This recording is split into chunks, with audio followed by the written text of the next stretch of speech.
আমার কাছে খবর আছে ঢাকা থেকে 3 লক্ষ হাতে টানা রিক্সা রওনা দিয়েছে কলকাতা দখল করার। ঢাকা থেকে 3 লক্ষ হাতে টানা রিক্সা রওনা দিয়েছে কলকাতা দখল করার জন্য। বাংলাদেশের কলকাতা দখলে ডাকের হুমকি নিয়ে এভাবেই কটাক্ষ করেছেন শুভেন্দু অধিকারী। রাজ্যের বিরোধী দলনেতার কথায় বাংলাদেশের ঘটনায় পশ্চিম বাংলায় ব্যাপক জনরোষ তৈরি হয়েছে।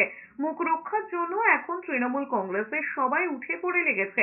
আবার তৃণমূল সরকারের মন্ত্রী সিদ্দিকুল্লাহ চৌধুরী সরাসরি মোহাম্মদ ইউনূসকে সমর্থন করছেন, নরেন্দ্র মোদীর নিন্দা করছেন। অতএব বাংলাদেশের ঘটনার প্রতিবাদ করতে গেলে সিদ্দিকুল্লাহ চৌধুরীকে ফিরহাদ হাকিমকে রানী রাসমণি রোডকে ব্যবহারের জন্য অনুমতি দেওয়া হয়। আর হিন্দুরা জাতীয় পতাকা নিয়ে কলকাতার বুকে প্রতিবাদ করতে গেলে হাইকোর্ট থেকে অনুমতি নিতে হয়। অর্থাৎ একই অঙ্গে বহু রূপ। এইসব কথার কোনো মূল্য আছে বলে তিনি মনে করেন না বলেও মন্তব্য করেছেন।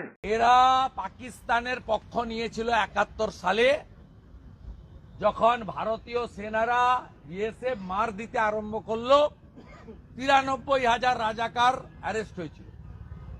ভারত, হিন্দুস্তান উদার, শান্তিপ্রিয়, তারা ছেড়ে দিয়েছিল। এবারেও এরা ধরা পড়বে।